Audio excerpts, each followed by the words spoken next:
नारियल लेंगे।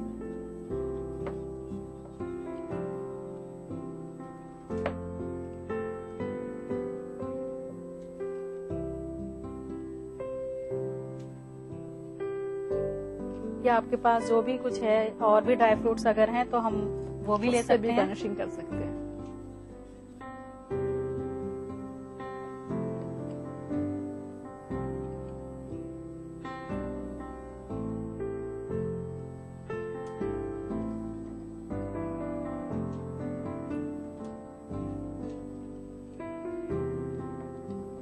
ये हमारी हो गई गार्निशिंग इसकी बिल्कुल रेडी।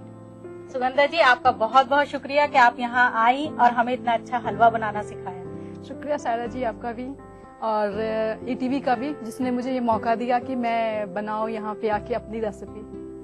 नाज़रीन, ये थी सुगंधा जी पटना से, जिन्होंने हमें इतना अच्छा एलोवेरा का हलवा सिखाया और मुझे उम्मीद है ये आपको जरूर पसंद आएगा और आप इसको ट्राई भी करेंगे। तो नोट कीजिए इसकी रेसिपी। एलोवेरा का हलवा बनाने के लिए चाहिए एलोवेरा, सूजी, बादाम, नारियल पाउडर और घी।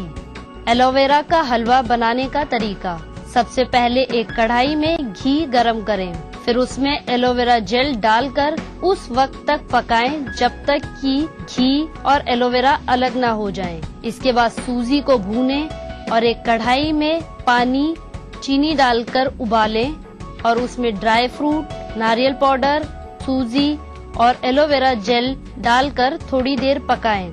फिर एक सर्विंग बाउल में सर्व करें। नाज़रीन, अगर आप भी बनना चाहती हैं हमारे इस शो का हिस्सा तो आपको भेजनी है एक अच्छी सी रेसिपी। अगर वो रेसिपी होती है सिलेक्ट तो आपको मिलेगा मौका मेरे साथ मेरे किचन में अपनी रेसिपी बनाने का। तो इसके लिए नोट कीजिए हमारा पता।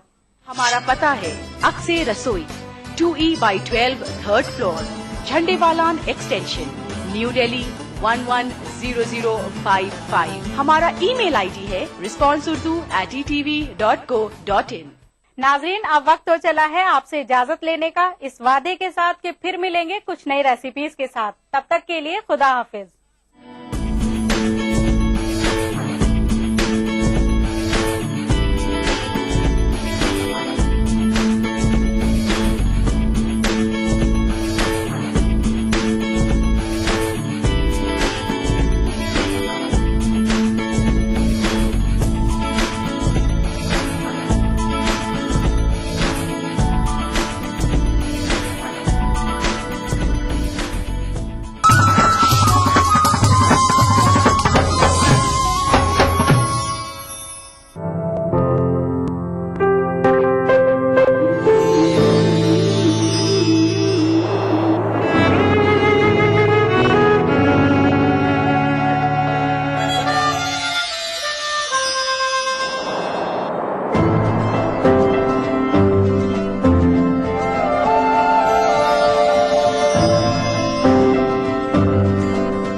नए एहसासों से जुड़े नए रिश्ते बिखेरेंगे रंग।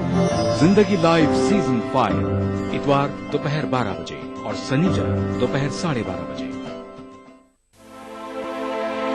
वहदत पे तेरी हर्फ दुई का ना सके, वहदत पे तेरी हर्फ दुई का ना सके। आईना क्या मजाल तुझे मुँह दिखा सके, आईना क्या मजाल तुझे मुँह दिखा सके।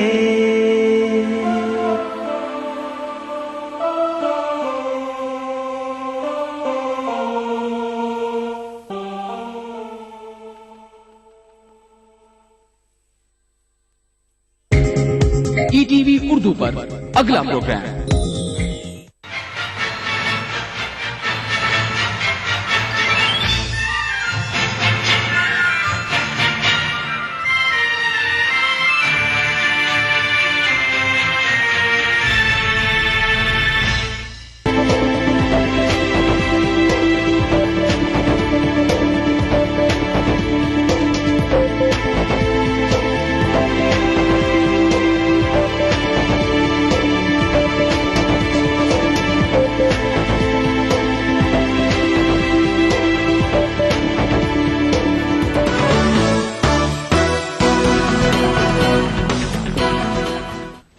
गर्मी अपडेट में आपका स्वागत है। आइए नजर डालते हैं इस एपिसोड की सुर्खियों पर।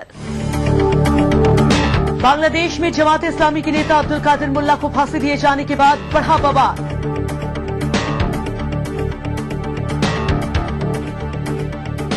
क्या रूस में लौट रहा है तानाशाही का दौर?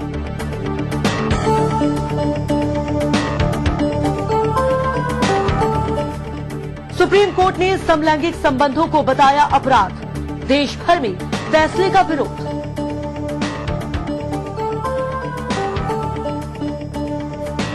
और पाकिस्तान के पंजाब राज्य के मुख्यमंत्री शहबाज शरीफ से बातचीत।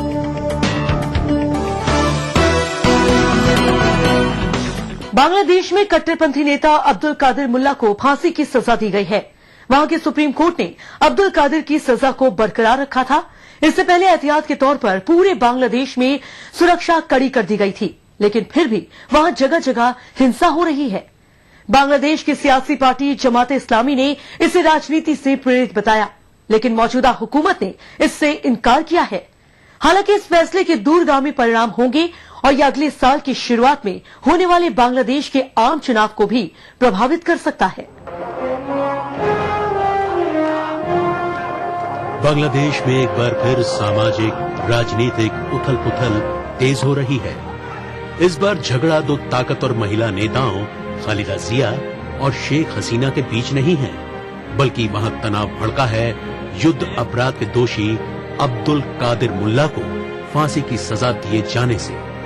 मुल्ला उन 5 नेताओं में से एक है जिन्हें बांग्लादेश के अंतर्राष्ट्रीय अपराध न्यायाधिकरण ने फांसी की सजा दी है। इस ट्रिब्यूनल की स्थापना 1971 में संघर्ष के दौरान हुए अत्याचारों की जांच के लिए 3 साल पहले की गई थी। मुल्ला को ढाका के उपनगर मीरपुर में निहत्थे नागरिकों की हत्या का दोषी पाया गया था। हालांकि फांसी की सजा और अमल के बाद वहां सियासत गरमा गई और बहुत से लोगों में गुस्सा देखने को मिल रहा है। It was totally an open trial, and justice has been done to the victims of the those who have lost life during these atrocities done by these perpetrators.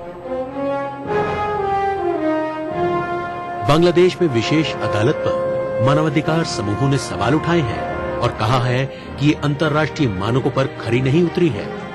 युद्ध अपराध के मुकदमे झेल रहे अधिकतर नेता जमाते इस्लामी से संबंधित है और ये पार्टी अगले साल होने वाले चुनाव में हिस्सा नहीं ले सकती। हालांकि जमात विपक्षी दल बांग्लादेश नेशनलिस्ट पार्टी के आंदोलन में अहम भूमिका निभा रही है।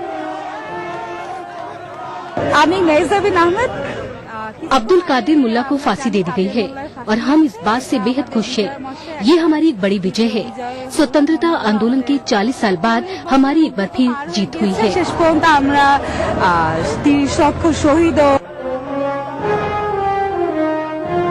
बांग्लादेश में फांसी की सजा पर अमल के बाद जहां उदारवादियों का पलड़ा मजबूत हुआ है, वहीं अब मतों का ध्रुवीकरण भी हो सकता है। लेकिन अगर बांग्लादेश में हिंसा पर लगाम न लगाई गई तो आगामी चुनाव खतरे में पड़ सकते हैं। अगर ऐसा होता है तो ये बांग्लादेश के भविष्य के लिए कतई शुभ संकेत नहीं है। अंतर्राष्ट्रीय जगत में इन दिनों एक बड़ा सवाल दस्तक दे रहा है।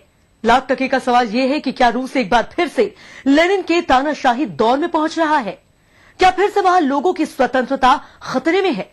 इस आशंका की सबसे बड़ी वजह है रूस के सबसे बड़े नेता और वहां के राष्ट्रपति व्लादिमीर पुतिन का अड़ियल रवैया।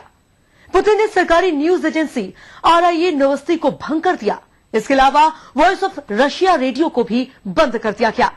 पुतिन का यह कदम मीडिया पर अंकुश लगाने की कोशिश माना जा रहा है। दरअसल घरेलू मोर्चे पर पुतिन का विरोध बढ़ रहा है और उन्हें शक है कि मीडिया इस मामले को तूल दे रहा है। इसलिए पुतिन मीडिया और आम लोगों पर लगाम लगाने की कोशिश में जुट गए हैं। रूस के संविधान में संशोधन कर तीसरी बार वहां के राष्ट्रपति बने व्लादिमीर पुतिन का रवैया न सिर्फ उनके देश में बल्कि विदेशों में भी चर्चा का विषय बना हुआ है। कभी रूस की खुफिया सेवा KGB का अहम हिस्सा रहे पुतिन को उनका धुर विरोधी अमेरिका तो पहले ही गैर भरोसेमंद ठहरा चुका है, लेकिन अब तो खुद उनके देशवासी भी पुतिन को कठोर तानाशाह बताने से गुरेज नहीं कर रहे। पुतिन ने रशिया टुडे नाम से नया मीडिया समूह तैयार किया है और एक टेलीविजन एंकर दमित्री किसेल्योव को इसका प्रमुख बनाया है। दमित्री को कट्टरपंथी और पुतिन का करीबी माना जाता है। जाहिर सी बात है, अब सरकारी मीडिया में सिर्फ पुतिन की जय जयकार होगी और उन्हें रूस का महान शासक बताया जाएगा। हमें अपने देश पर गर्व है, लेकिन हम सुपर पावर बनने की इच्छा नहीं रखते। हम सभी देशों के साथ मिलजुल कर रहना चाहते हैं। हम दूसरों के मामलों में दखलंदाजी भी नहीं करते।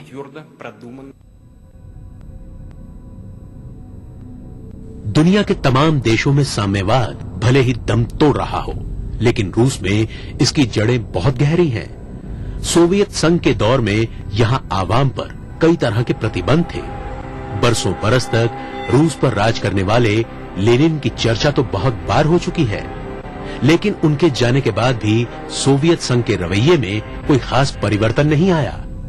शीत युद्ध के दौर में भी सोवियत संघ ने तमाम देशों को अपने पाले में करने के लिए हर मुमकिन तरीका अपनाया।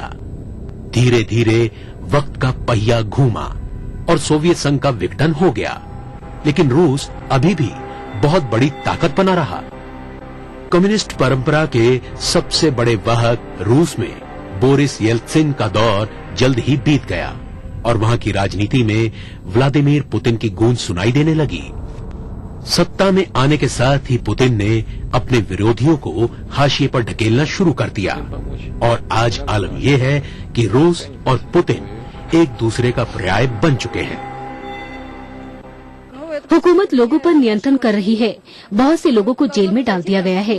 हालांकि कुछ लोगों को रिहा किया जा चुका है, लेकिन ये निहायत ही गलत है। यहाँ वक्त बीतने के साथ हुकूमत कठोर होती जा रही है। रूस में तारीख गवाह रही है कि पुतिन की राह में जो भी आया उसे इसका खामियाजा भुगतना पड़ा। विपक्ष के नेता एलेक्सी नेवाल्नी पर चोरी का इल्जाम लगाकर उन्हें जेल की हवा खिलाई गई। महिलाओं के समूह पूसी राइट ग्रुप की सदस्यों को भी पुतिन की मुखालफत करने के इल्जाम में हवालात में डाल दिया गया। वैसे ये बात भी सच है कि जैसे जैसे उनके विरोधियों की तादाद बढ़ती गई, पुतिन का कद भी उतना ऊंचा होता गया। पुतिन के सख्त रवैये के चलते ही अमेरिका ने सीरिया पर हमले का इरादा टाल दिया और दोनों पक्षों में समझौता हो गया। इस फैसले से जहां अमेरिका की किरकिरी हुई, वहीं पुतिन का कद आसमान छूने लगा। कहा जा सकता है कि मार्शल आर्ट में ब्लैक बेल्ट हासिल कर चुके पुतिन अपनी निजी जिंदगी में भी विरोधियों को उसी तरह शिकस्त देते आए हैं जिस तरह कभी एरिना में दिया करते थे। लेकिन दुख की बात यह है कि अब व्लादिमीर पुतिन अपनी ताकत का उपयोग प्रतिद्वंदियों को डराने और जनता की आवाज को दबाने के लिए कर रहे हैं, जिसकी वजह से रूस में अतीत की पुनरावृत्ति होने की आशंका बढ़ गई है। अब वक्त है एक छोटे से ब्रेक का।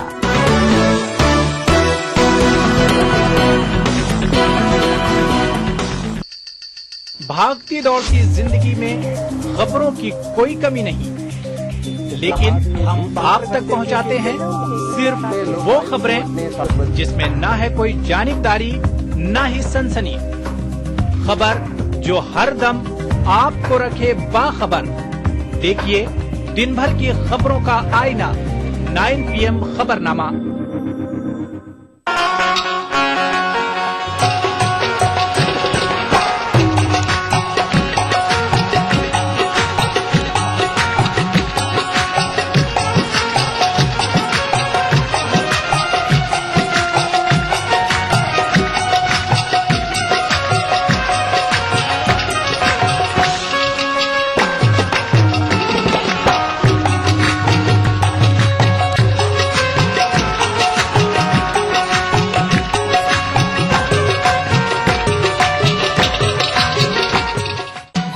दक्कन की हर छोटी बड़ी सरगर्मी पर हमारी नजर, लेकिन आप तक पहुंचाते हैं सिर्फ वो खबर जो करे आपको बेदार। सियासत के गलियारों से रोजमर्रा की जिंदगी में दक्कन के गोशे गोशे से आप तक खबरें पहुंचाता दक्कननामा, रोजाना शाम 6:30 बजे। उभरते कश्मीर के अनछुए पहलू, नई सोचो फिक्र, मुनफरिद तहजीब और रिवायात जिनसे फूट पड़ते हैं कश्मीरियत के रंग। देखिए कश्मीर एक्सप्रेस पीर की रात 8 बजे और मंगल की शाम 6 बजे सिर्फ ईटीवी उर्दू पर।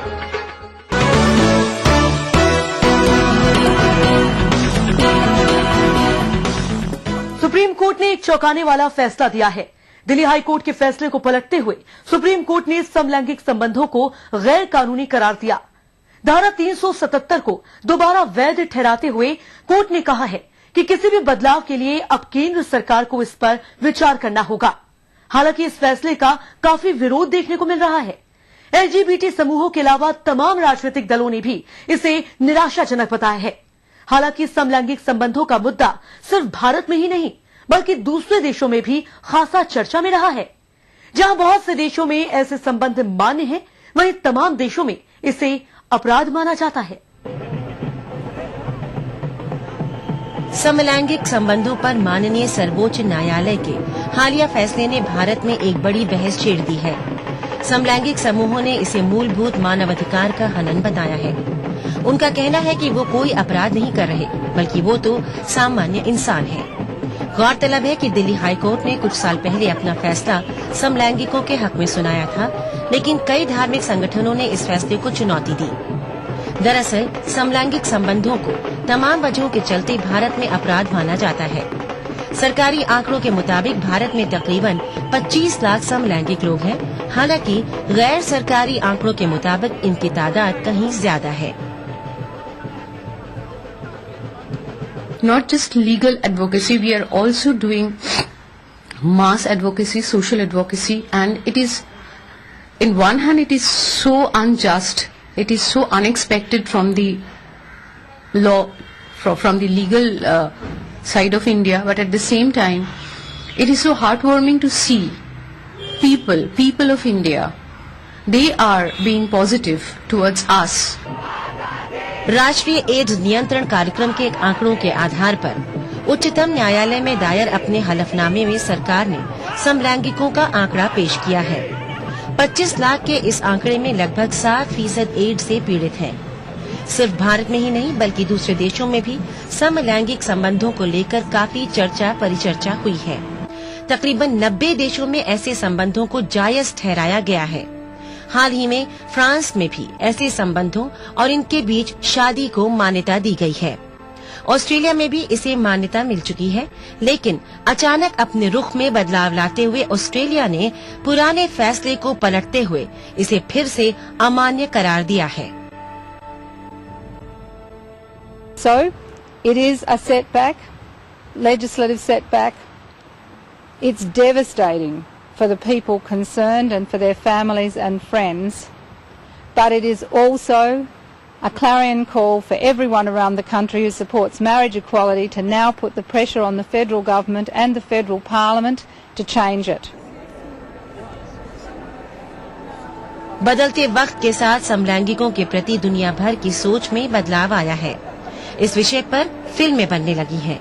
ऐसे लोग खुलकर सामने आने लगे हैं। ये लोग रियलिटी शोज में भाग लेने लगे हैं और उनके लिए अलग से रेडियो स्टेशंस तक भी खुल चुके हैं। बेल्जियम में तो कुछ वक्त पहले मिस्टर गे प्रतियोगिता भी आयोजित हुई थी, जिसमें नोलान लुइस नामक भारतीय ने भी हिस्सा लिया और अंतिम 10 में पहुंचने में कामयाब रहे।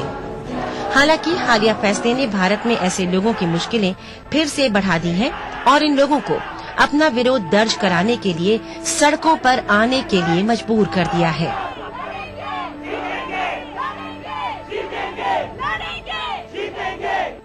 पाकिस्तान के पंजाब प्रांत के मुख्यमंत्री शहबाज शरीफ वहां की राजनीति में एक बड़ा नाम है। उनकी पहचान सिर्फ प्रधानमंत्री नवाज शरीफ के भाई के तौर पर ही नहीं बल्कि वो 3 बार पाकिस्तान के सबसे समृद्ध राज्य के मुख्यमंत्री भी रह चुके हैं। हाल ही में शहबाज दिल्ली आए। यहां उन्होंने प्रधानमंत्री मनमोहन सिंह समेत तमाम नेताओं से मुलाकात की और दिल्ली की सैर भी की।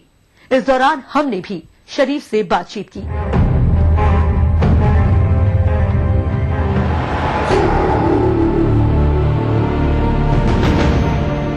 मैं यहाँ पर आपके पास दिल्ली में हाजिर हुआ हूँ अपने डेलीगेशन के साथ।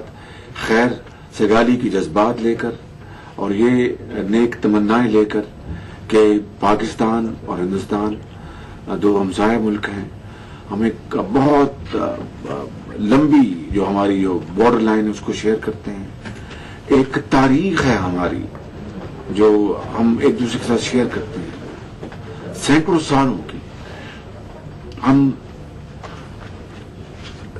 शोरा जो हैं वो उनके कलाम हम पढ़ते हैं। ये हमारी एक तारीख है, ये हमारा एक असासा है। अगर हम यानी अच्छे हमसाये की तरह हमें अब रहना है। माजी ने ये सबक सिखाया है।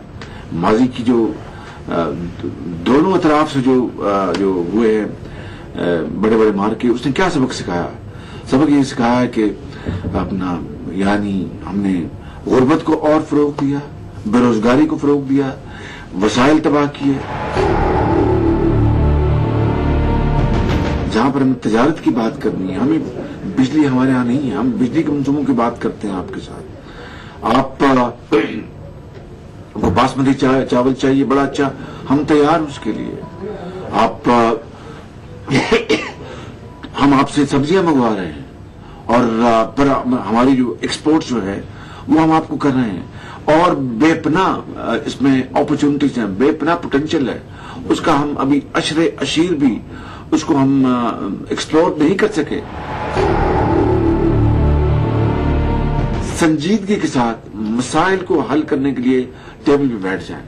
अगर ये तय है कि जो हमने जंगें लड़ी उसका कोई नतीजा नहीं निकला, तो अब ये तय है कि पुरअमन बातचीत के जरिए जो अच्छे हमसाये होते हैं, पहले हम लड़ते झगड़ते रहे, अब मेज पर बैठ के इन मसाइल को हल करें, जिसमें आपका हम समझते हैं कि सरकरी का मसला है, सियाचिन का मसला है, कश्मीर का मसला है, पानी का मसला है। हमने बैठकर बातचीत करनी है और गिव एंड टेक करना है। मसाइल तभी तय होंगे कि एक विद लार्ज हार्टेडनेस, विद सगेस्टी और मुस्तकबिल के ऊपर नजर रखते हुए कि हमने अपने जो हमारी जो नस्लें आने वाली हैं वो हम पर फख्र करेंगे। बाकी हमारे बड़ों ने मिल बैठकर एक ऐसा अपना हल ढूंढा जो कि विन विन था। अब वक्त है एक और छोटे से ब्रेक का।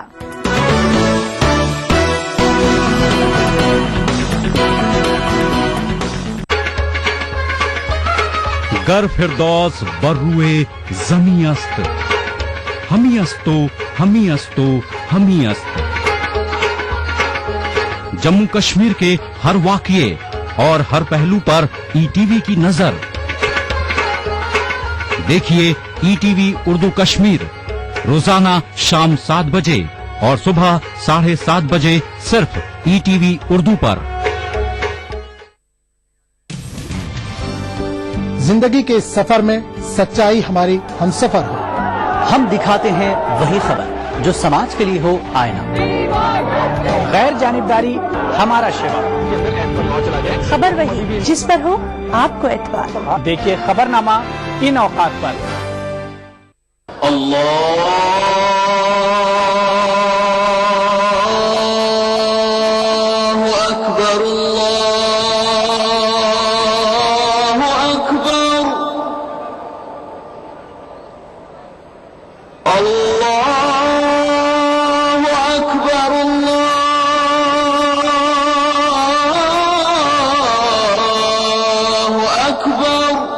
मस्जिदुल हराम से नमाज फज्र देखिए रोजाना सुबह 5:30 बजे सिर्फ ईटीवी उर्दू पर।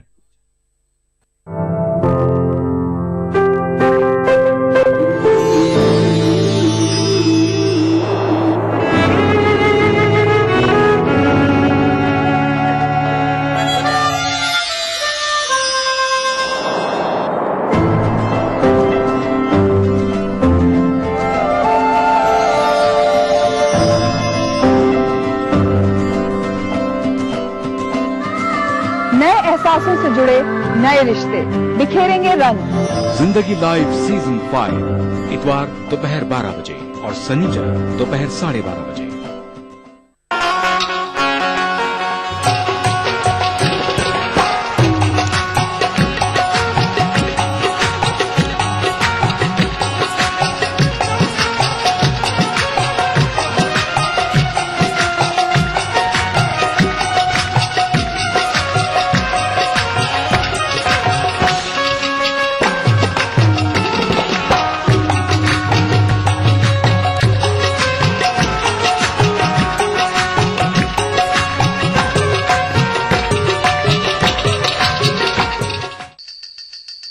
भागती दौड़ती जिंदगी में खबरों की कोई कमी नहीं, लेकिन हम आप तक पहुंचाते हैं सिर्फ वो खबरें जिसमें ना है कोई जानिबदारी, ना ही सनसनी।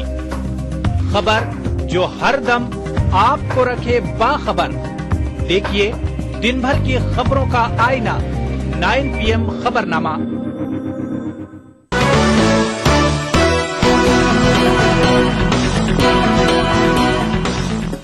अब पेश है हमारा खास सेक्शन खबरें रफ्तार से। मंगल पर जल्द ही घर बसाने की तैयारी की जा रही है। वहां जाने के लिए उत्सुक लोगों में भारतीय दूसरे नंबर पर देखे जा रहे हैं। साल 2023 में भेजे जाने वाले वनवे प्राइवेट मिशन का हिस्सा बनने के लिए 2 लाख से ज्यादा लोगों ने अपनी इच्छा जताई है। मार्स के लिए ये वनवे मिशन होगा, यानी इसमें लौटने की कोई गुंजाइश नहीं होगी। इस अभियान में 4 महिलाओं और पुरुषों को चुनकर हमेशा के लिए मंगल पर रहने के लिए भेजा जाएगा। जापान में अवशेष पदार्थों से ऊर्जा पैदा करने की सफल कोशिश की जा रही है।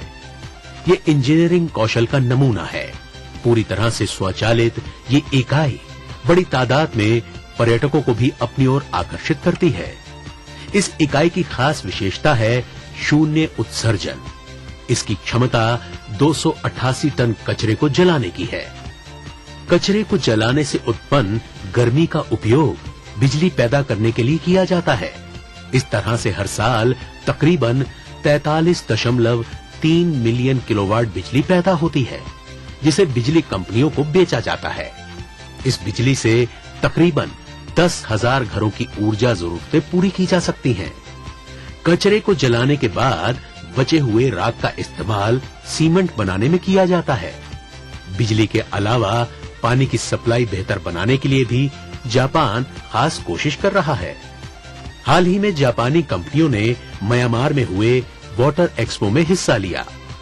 इस एक्सपो में तकरीबन 12 देशों के 150 प्रतिनिधियों ने हिस्सा लिया, जिसमें सेवाओं का विस्तार, प्रौद्योगिकी, शुद्धिकरण प्रक्रिया और अशुद्ध पानी को साफ करने वाले उपकरणों को दिखाया गया। इस एक्सपो में म्यांमार की नवविकसित वाणिज्यिक और औद्योगिक कॉम्प्लेक्स की जरूरतों को पूरा करने के लिए पानी की आपूर्ति करने वाले अलग अलग पंप इकाई की नुमाइश की गई। लोकतंत्र की राह पर बढ़ते म्यांमार की मदद के लिए जापानी कंपनियां भी प्रमुख किरदार निभा रही हैं। उत्तर कोरिया मुल्क के नेता किम जोंग उन के फूफा चांग सोंग थाई को मौत की सजा दी गई है। किसी जमाने में उत्तर कोरियाई सरकार में बेहद ताकतवर रही चांग को राजद्रोह एवं भ्रष्टाचार के आरोप में ये सजा दी गई। 2 साल पहले किम जोंग उन ने अपने पिता के निधन के बाद उत्तर कोरिया की सत्ता संभाली। तब से ये घटना वहाँ सबसे बड़ी राजनीतिक उथल-पुथल मानी जा रही है। तमाम देशों ने इस घटना की कड़ी निंदा की है और इसे हुकूमत की क्रूरता का एक और उदाहरण बताया है। अब पेश है हॉलीवुड और ग्लैमर जगत से जुड़ा हमारा सेक्शन ग्लैमर अपडेट।